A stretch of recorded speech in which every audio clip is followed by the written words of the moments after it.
merker at du har fått mye mer kontroll på gasspedalen nå. Ja. På hvordan du skal disponere kreftene. Nå tar den over haugen her, sånn som han kjørte ut i stad.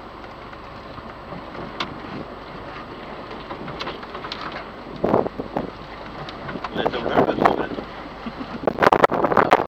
Ja, det går sånn. Det begynner å blåse opp skikkelig nå, kommer noe regn nå. Hæ?